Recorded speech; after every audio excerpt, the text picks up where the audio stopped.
വെള്ളിയാഴ്ച രാവ് അഥവാ വ്യാഴാഴ്ച അസ്തമയത്തിന് ശേഷമുള്ള മഗ്‌രിബ് നിസ്കാരത്തിൽ കാഫിറൂന സൂറത്തും ഇഖ്ലാസ് സൂറത്തും ഓതൽ സുന്നത്താണ്.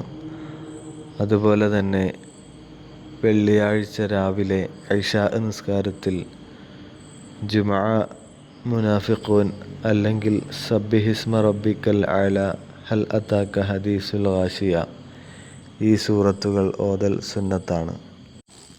അടുത്തത് വെള്ളിയാഴ്ച സുബ്ഹ് നിസ്കാരത്തിൽ ഒന്നുകിൽ സജദ സൂറത്തും ഹൽ അതാ അലൽ ഇൻസാനി എന്നു തുടങ്ങുന്ന സൂറത്തും ഓതുക, അല്ലെങ്കിൽ സബ്ബിഹിസ്മ റബ്ബിക്കൽ അഅ്ല എന്ന സൂറത്തും ഹൽ അതാക ഹദീസുൽ ഗാശിയ എന്ന സൂറത്തും ഓതുക. അതല്ലെങ്കിൽ സുന്നത്തായിട്ടുള്ളത് കാഫിറൂന സൂറത്തും ഇഖ്ലാസ് സൂറത്തുമാണ്.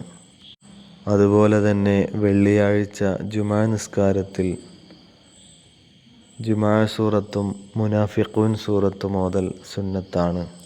അല്ലെങ്കിൽ സബ്ബിഹിസ്മ റബ്ബിക്കൽ അഅ്ല എന്നു തുടങ്ങുന്ന സൂറത്തും ഹൽ അതാക ഹദീസുൽ ഗാശിയ എന്ന സൂറത്തും ഓതൽ സുന്നത്താണ്.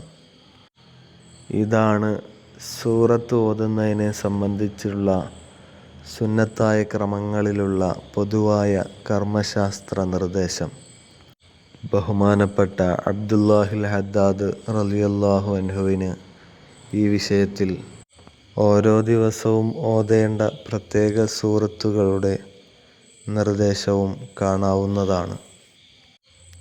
നാം ആദ്യം പറഞ്ഞ വെള്ളിയാഴ്ച രാവിൻ്റെയും പകലിൻ്റെയും ക്രമങ്ങളാണ് പൊതുവായ കർമ്മശാസ്ത്ര ഗ്രന്ഥങ്ങളിൽ വിശദീകരിക്കപ്പെട്ടിട്ടുള്ളത്.